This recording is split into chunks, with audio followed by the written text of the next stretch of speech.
fundamental level, a medium for advertising. News and entertainment may be the means, but selling products has always been the end. After all, advertising has traditionally been the industry's sole source of income, and the beliefs and perceptions of advertisers have long determined who gets represented and how.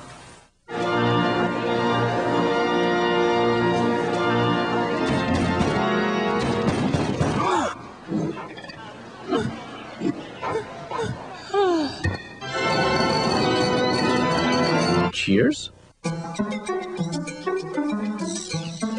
Lots and lots of advertisers now use LGBT themes in their ads to usually evoke humor and comedy. Unfortunately, not very often are they doing it for the sake of diversity and fair representation. Hey, Cookie, what's for breakfast? Nothing, honey. Kellogg's Nothing Funny. $60 billion in advertising, so it's a very important, very powerful market. Ultimately, companies care about money, regardless of what they profess to care about. Every time a niche group enters the mainstream, there's always that moment where they give up part of who they are to be part of a larger whole. Well, what happened in the beginning is not surprising, which was complete invisibility. In the 70s and 80s, the idea started to come around that, there are gay people, and it's sort of interesting. What is that wonderful fresh scent? It must be the laundry. But it wasn't really until the mid to late 90s that it really started getting going. And the range of stereotypes, along with the increasing acceptance of lesbian and gay people, has shown to this day a great variety of representations. The early history of television was really following on from the history of radio. And early on in radio, basically in the Communications Act of 1934, Congress basically said that they would give the airwaves to broadcasters, but broadcasters had to fund a rating service to tell who in the public was listening. And then for television, it just sort of followed suit. The industry soon found a second use for ratings, one that would quickly become central to the business of broadcasting and that would make Nielsen Media Research an industry linchpin. Most importantly, ratings serve a function of currency, that broadcasters are selling advertising time on television, and the value of that advertising is based on how many people watch the show. Those numbers are agreed to by buyers and sellers. That enables a sort of coherent marketplace for advertising. So in the television world, the images of gay folks have been subservient to sales. IKEA is famous for its commercial showing a male couple shopping together. Well, we went to IKEA because we thought it was time for a serious dining room table. And we have slightly different tastes. Steve's more into country. It frightens me, but at the same time, I have compassion. It was a breakthrough ad in '94, and it was the first to honestly depict a gay male couple together. This table included a leaf. A leaf means staying together, commitment. We've got another leaf waiting when we really start getting along. Unfortunately, the commercial was ahead of its time. After only one airing, some of the stores in the United States got bomb threats, and they decided to pull the commercial after that to, for the sake of safety. 1997 was a turning point year. That was the year that Ellen came out in her program. And a lot of advertisers started to grow out of that, whether they were aware of it or not. On that program, in fact, Volkswagen ran a commercial. It's fairly well known with the Da Da Da song. Da Da Da. Da Da Da. Da Da Da. It wasn't clear whether they were roommates or partners or what. But because it aired on this gay program, a lot of people watching thought that it was intended to show a gay couple. The German engineered Volkswagen Golf. It fits your life, or your complete lack thereof. For the record, Volkswagen says that was not what they had intended, but it was okay for people to think so. But visibility isn't always benign. Television advertising right now is still largely doing LGBT themes for gratuitous purposes. They're really just trying to get the general audience to laugh, oftentimes at the expense of the LGBT community.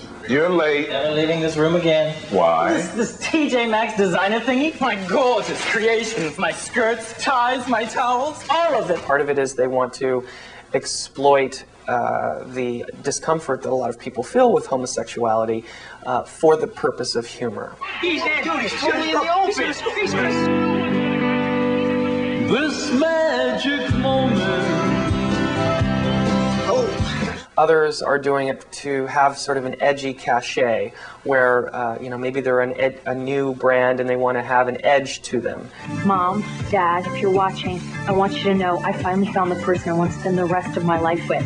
Mom and Dad, this is Jen. Hi. Show your colors. Now, after all, advertising isn't about social change. It, of course, is about selling products. Advertisers who are interested in the gay market have been confounded by a lack of good research. Is there opportunity to improve the accuracy and the reliability of the numbers? Of course. Nielsen pulls most of its raw data from the U.S. Census, in which sexual orientation is not reported. So a control group that includes queer audience in the rating system has been elusive. Realistically, breaking a demo group out, and you have to think of it now, this is marketing, this is advertising. And so, kind of all the other issues aside, what you're doing is you're creating a marketing entity. It's not like I walked in the door and said, hey, there's this lesbian show, and everyone was like, great, that's a really broad market. It wasn't like that. We're in a slightly different environment than the broadcast and the basic cable networks are. We don't have to sell time to advertisers. We have people that specifically subscribe to us.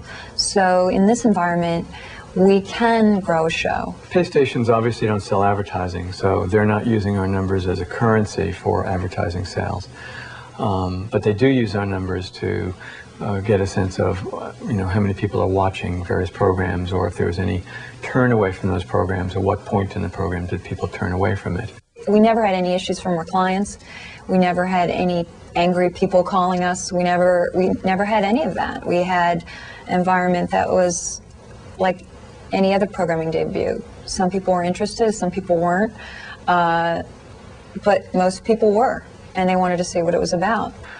Certainly the way television is going, with niches, lifestyle niches, sports niches, rock climbing niches, certainly someone needs to fund that programming, and by distributing it far enough across the country, you can build a large enough audience.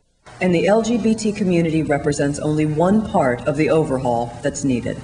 We're working with GLAAD and in terms of running a separate panel to try to measure viewership among gay and lesbian populations, investing a lot. The techniques that we might employ that might turn out to be very effective at encouraging participation of minorities. It is great to have a community, but do you want to get on the highway and get there faster and be part of something that everybody else is? Or do you want to stay on the back roads and be much more myopic about your experience? That's a personal decision. But anytime anything's aggregated into the larger culture, it's going to take on a piece of the larger culture and retain part of its own identity. And gay people will arbitrate that and decide that at every moment as they go forward. I think eventually the same thing will happen in advertising, where we reach a critical mass of awareness and interest is going to start falling. People aren't going to be as surprised anymore with a gay twist.